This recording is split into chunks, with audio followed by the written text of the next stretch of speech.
Universal, Ackman, more Ackman, and more Universal.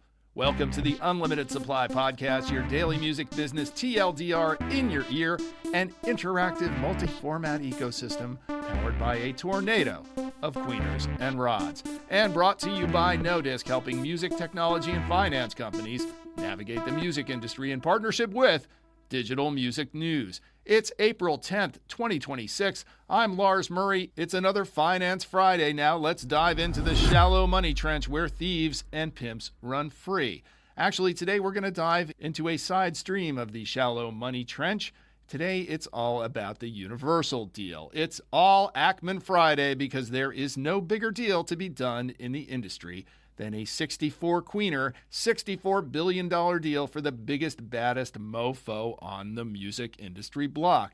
Everyone's weighing in with their opinions on Bill Ackman's deal to take over Universal and reap some more rewards or squeeze some more blood from the stone of what he sees as an undervalued asset. We'll walk through a couple of those, but I'm going to set the stage by saying I don't love the guy. Not a fan, especially since his anti-woke assaults on higher education.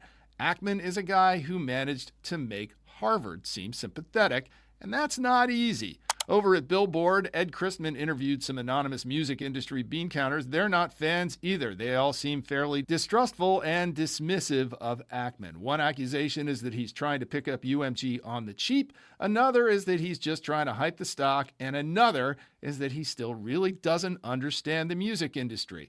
Ed's article also details the various financial tools and leverage that Ackman would be using to do the deal. Over at the Lefsetz letter, Bob dipped into the history of financial guys trying to run labels. Spoiler alert, it hasn't ended well for the financial guys. We'll talk about that a little more below. One person I take very seriously in all of this conversation is the co-head guy at one of my favorite indie distributors. That would be Darius Van Armin over at Secretly.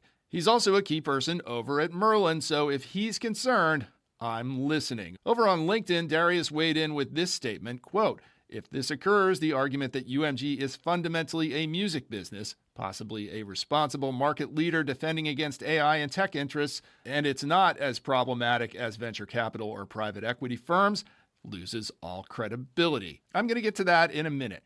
Despite all this, gotta say, Ackman's kind of got a point. It's been said many times, and here's a hat tip to Scott Galloway, that large companies tend to be valued not on their best assets, but on their worst. Historically, investors have been very afraid of the high-risk and capital-intensive business of developing and breaking artists, but if the last few years have proven anything, it's that music catalog, whether it's publishing or masters, is a very reliable cash cow, and the investment community has poured money into what it regards as relatively safe catalog investments. Universal has a ton of this catalog, but what it's also got is a frontline business which looks relatively risky and expensive.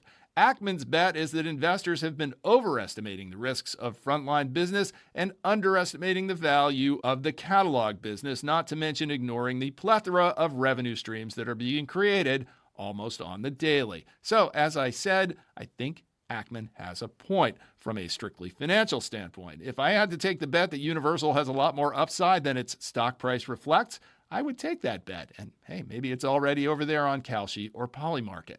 Now let's look on the other side of that.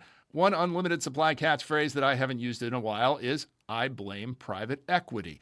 Well, while this really isn't about private equity, it's public equity. Neither private nor public equity cares about music. Public or private, equity cares about making more equity. It's not a new problem. I mean, for as long as the major labels have been trading publicly, they've been chasing quarterly results, causing them to be more and more impatient with things like artist development and more likely to casually toss aside the diligent worker bees of the industry. The structure isn't really new. What's new here is the dude behind it, Ackman. Back to the actual valuation, if 11 Labs, which we talked about yesterday, is worth 11 queeners or $11 billion, is it really that unreasonable to suggest that the biggest, baddest mofo in the music industry is valued at 64 queeners or 640 rods? Doesn't seem all that crazy to me. It might even be good for the rest of the industry for Uni to establish this valuation. If it becomes industry standard, then everybody who owns music stands to benefit. One thing the music industry can take a little solace in is that every time a financial wizard or an outsider takes over from the music guys, they bounce right off. Remember names like Bob Morgado, Michael Fuchs, Andy Lack, Guy Hands, even Edgar Bronfman, who fashioned himself as a songwriter. Everybody comes in and says, I'm going to fix things, and they never do. Is it different this time? Maybe. It's hard to believe that this isn't an inside-ish job. UMG, after all, bought back a bunch of stock this week, and Ackman is saying all the right things about keeping the main guy, that would be Lucien Grange, in place. That model does work out sometimes. Ted Field is not among the list of outsiders who bounced off the industry. He had the wisdom, though, to work with a couple of guys who know something about music, Jimmy Iovine and Doug Morris. Getting back to Darius, and secretly, this Ackman thing is probably not the catastrophe he thinks it is. It looks more like an evolution or a sideshow. Arguably, UMG hasn't been a music company since it went public, and even if it is, music folks are pretty good at outlasting their would-be vanquishers. Darius is rightly concerned about all this, though I would posit that this whole thing might benefit the secretlies of the world. After all, artists have this funny tendency to look at externalities, things like, does my distributor actually care about music when they choose their partners? They trust secretly, and up in the thinner of the majors, they even trust people at Universal up to a point.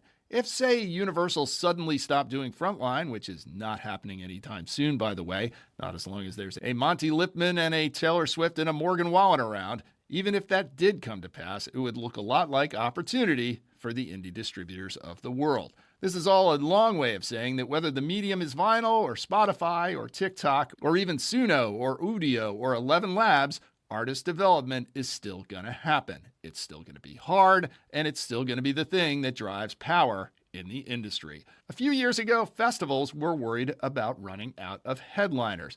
They aren't making any more Paul McCartneys and Elton Johns or Metallicas, but on the other hand, the industry is still creating Billie Eilish's and Olivia Rodrigo's and Zach Bryan's and Morgan Wallen's, who are taking their places, and of course, the Queen, Taylor Swift.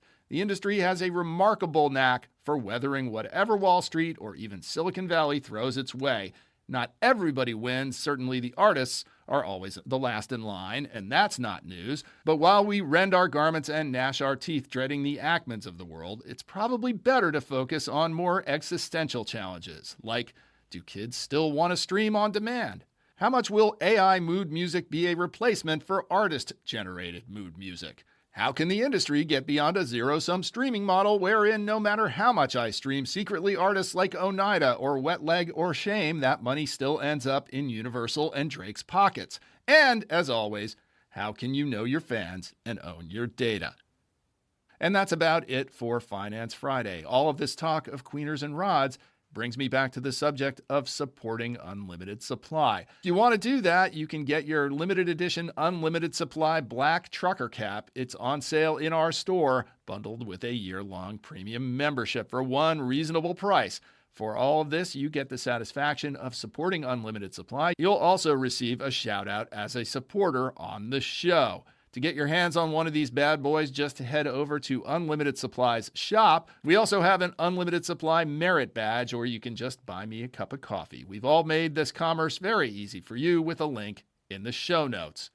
Our Unlimited Supply Song of the Week comes from the Mexican band Ico El Grupo. I saw them perform Worms live on KEXP, and it's pretty cool. You can go listen to Worms on Qobuz and the other places where you can get the Unlimited Supply podcast playlist. Support for Unlimited Supply is provided by Qobuz. If you're thinking about changing your music streaming service lately, and you should be, well, I just did myself recently, and if you're thinking about switching, you should be switching, like me, to Qobuz. Qobuz is the music service for the serious music fan. It features nothing but music, no other distractions, and Qobuz has lossless audio for the highest quality sound. You don't need to be an audiophile to tell the difference. Qobuz also features human curation. For you, that means actual music discovery and not just a machine feeding you your kids' music because they use your account. That's one reason Qobuz is the second fastest growing entertainment app in the United States. If you're feeling like it's time for a switch, visit Qobuz.com/supply so that I get some credit for it to sign up for a free trial. If you like what you hear, please hit that follow button wherever you get your pods. I live for your praise and encouragement, but it helps a lot more if you drop us a rating and or a review on Apple Podcasts, YouTube, or Spotify. Tell a friend or three, preferably 21 times, because according to marketing whiz Susie Schultz, it now takes not 5, but 21 times for anything to sink in. So I will say this again: buy an Unlimited Supply limited edition trucker hat. And now we're on Substack too. Links, including links to support us, are in the show notes, but you can also visit unlimitedsupplypod.com to sign up for our newsletter, to tell us what you think about the show, to suggest feature ideas, to feed us info, to feed us lunch, to call us out on our dubious assertions, and to tell us what we're missing out on. In the words of the great philosopher Eduardo Rivadavia, don't let your short-term greed get in the way of your long-term greed. And remember, in this business, no conflict means no interest.